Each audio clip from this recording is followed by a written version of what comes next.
Hasan Sabbah 11. ve 12. asırlarda yaşamış bir tarihi kişiliktir. Nizari, İsmaili bir Müslüman din adamıdır. Adı, fedai ve suikastçileri, günümüz popüler tarih anlatılarında Haşhaşiler olarak anılan grubun faaliyetleri sayesinde duyulmuştur. Bu yazımızda Hasan Sabbah hakkında detaylı, tarihi kaynaklara dayanan bilgilere yer vereceğiz. Tarih hakkındaki bilgilerin bazılarına kalıntılar, eserler, bazılarına ise dönemin tarih yazarlarının yazılarından ulaşıyoruz. Ancak bu belgelerin yok olması sonucunda tarihin bazı dönemleri bizim için karanlık hale gelmiştir. İşte Hasan Sabbah da hakkında çok az güvenilir tarihi kaynak olan, bu nedenle de birçok fantezi ve spekülasyonların konusu olmuş bir karakterdir. Hasan Sabbah 11. yüzyılın sonlarında Şia'nın İsmaili koluna bağlı Nizari hareketini, İran'ın Elbruz dağlarında canlı tutan bir din adamıdır. Alamut Kalesi'ni ele geçirmiştir. Selçuklu Devleti ile bazı sorunlar yaşadığı dönemde, ünlü Vezir Nizamülmülk'ün ölümüne neden olmuştur. Alamut Kalesi'nde hayatını kaybetmiştir. Hasan Sabbah 1050 yılında İran'ın Kum şehrinde doğdu. Babası 12 İmam inancına bağlı bir Şiiydi. Kum şehrine Irak'tan gelmiş ancak aslen Yemen kökenliydi. Hasan çocukken ailesi İran'ın Rey şehrine göç etti. Rey şehri o dönem İslam'ın etkisi altındaydı. Hasan da bu yapı nedeniyle metafizik konulara yoğun ilgi duymaya başladı. Hasan'ın dini eğitimi 12 İmam inancı esaslarına bağlı olarak sürüyordu. Gün boyunca evde eğitim alıyor, bir yandan da el falı, dil, felsefe, astronomi ve matematik alanlarında uzmanlaşıyordu.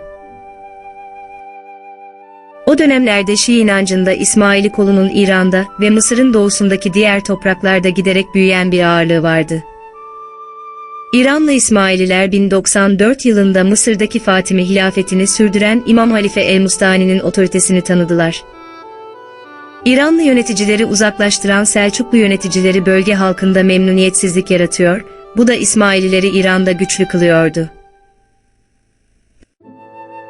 İran'ın Rey şehrinde genç bir öğrenci olan Hasan, İsmaililer ile ilk olarak Amir ad-Darrab sayesinde tanıştı. Zamanla Hasan Sabbah, İsmaili doktrinlerini ve inançlarını benimsedi ve bu yola girdi. 17 yaşındayken Fatımi halifesine bağlılık yemini etti. Eğitimi için Kahire'ye yola çıktı. Hasan sert ve kararlı bir şekilde yola bağlandı. Henüz 17 yaşında misyoner yardımcısı oldu. Bazı tarihçilere göre Hasan, Rey şehrinde Fatımilerin bazı üyelerine ev sahipliği yaptı. Dönemin Selçuklu veziri Nizamülmülk bunu duydu ve Fatımi karşıtı vezirden kaçan Hasan Sabbah, Kahire'ye gitti. Hasan Kahire'ye yaklaşık 2 yılda vardı.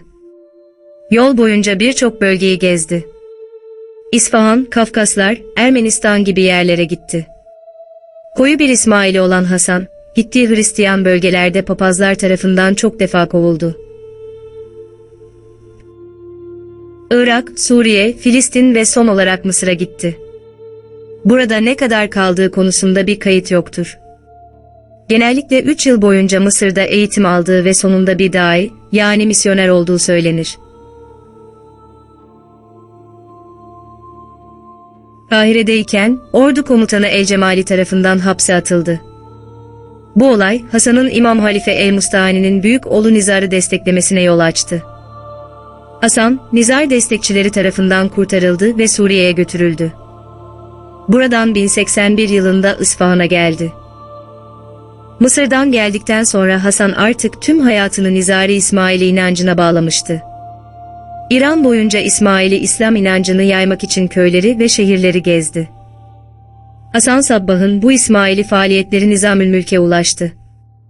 Bunun üzerine Hasan destekçileriyle birlikte dağlara kaçtı.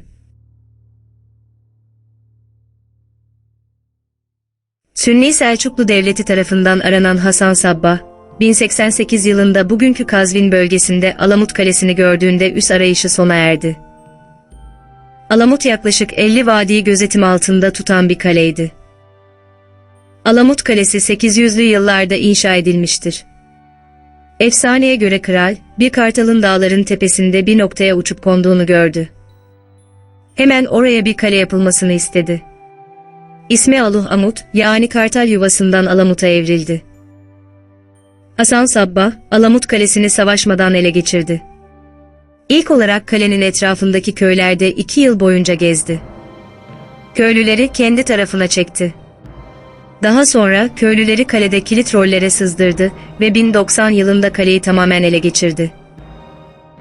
Kalenin ele geçirilmesi konusunda tarihi gerçeklere dayanmayan efsaneler vardır. Bunlardan en ünlüsü de Hasan'ın, kalenin sahibine para vererek bir boğa derisinin kapladığı alan kadar yer aldığıdır. Efsaneye göre Hasan, boğanın derisini ince şeritlere ayırıp tüm kaleyi deriyle çevreledi. Bu şekilde tüm kaleyi almış oldu. Ancak bunlar sadece efsanedir ve hiçbir güvenilir kaynakta yeri yoktur. Hasan, Alamut'u ele geçirmesinden ölümüne kadar geçen 35 yıllık süre boyunca kendini çalışmaya adadı. Bazı şüpheli kaynaklarda 35 yıl boyunca sadece 2 kere odasının balkonuna çıktığı söylenir. Ancak İran ve Suriye'de, isyan boyutuna varan İsmaili hareketinin yükselişi göz önüne alındığında bu iddia mümkün görünmemektedir. Hasan Sabbah sayesinde Nizari doktrininin merkezi, Alamut olmuştu. Hasan Kur'an'ı çok iyi bilen, çoğu Müslüman mezheplerine hakim, felsefe, matematik, astronomi, simya, tıp, mimarlık ve o dönemin tüm bilimsel alanlarında uzman bir din ve bilim adamıydı. İran'da Nizari İsmaililiğin lideri olan Hasan, Marco Polo tarafından dağın yaşlısı veya dağın yaşlı adamı olarak tanımlanmıştır. Polo yazılarında, onu genç erkekleri tarikatına çekmek için cennet bahçeleri tasarlayan bir şarlatan olarak betimlemiştir.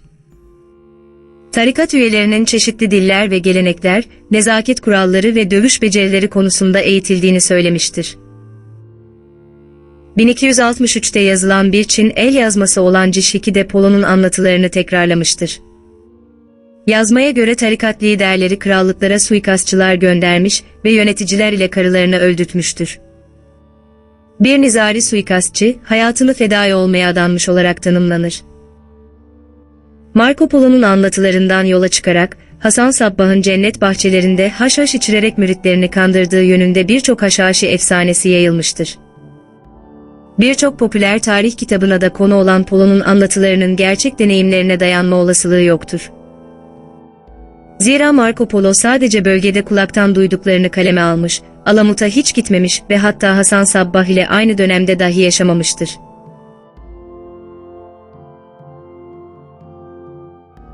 Tarihçiler, Hasan Sabbah'ı İran Nizariliğinin ve doktrinlerinin kurucusu olarak tanımlar. Assassin, yani suikastçı kelimesinin haşhaşilerden türediği iddia edilmektedir. Ancak bu iddiada şüphelidir ve pek çok uzman tarihçi, bunun esasiyün kelimesinden gelmiş olabileceğini savunmaktadır. Nizariler, Fatimi tahtına ve halifelik makamına Nizar'ın geçmesi gerektiğini savunmuş, bunun için mücadele etmiştir. Nizarilik aslen Şia'nın İsmaili koluna mensuptur. Dini olarak yine İsmaili inançlarını tam anlamıyla taşımış, sadece siyasi anlamda Nizar destekçisi olarak ortaya çıkmıştır. Zamanla bölgesel unsurlardan etkilenerek küçük değişimlere uğramıştır.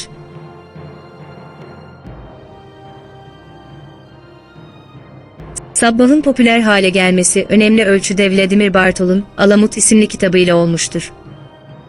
Bu kitap genel olarak tarihi gerçeklere değil, fantezi ürünü kurguya sahiptir. Bunun ardından benzer kurguya sahip, ticari kaygının ön planda olduğu birçok tarihi kurgu roman yazılmıştır. Hasan Sabbah ayrıca bazı şarkılara ve albümlere de esin kaynağı olmuştur. Hasan Sabbah hakkında ve İsmaililer hakkında yazılmış, güvenilir tarihi belgelere dayanan bazı kaynakların listesini ekranda sizlerle paylaşıyoruz. İzlediğiniz için teşekkürler. Alamut Kalesi hakkındaki videomuzu izlemeyi ve abone olmayı unutmayın.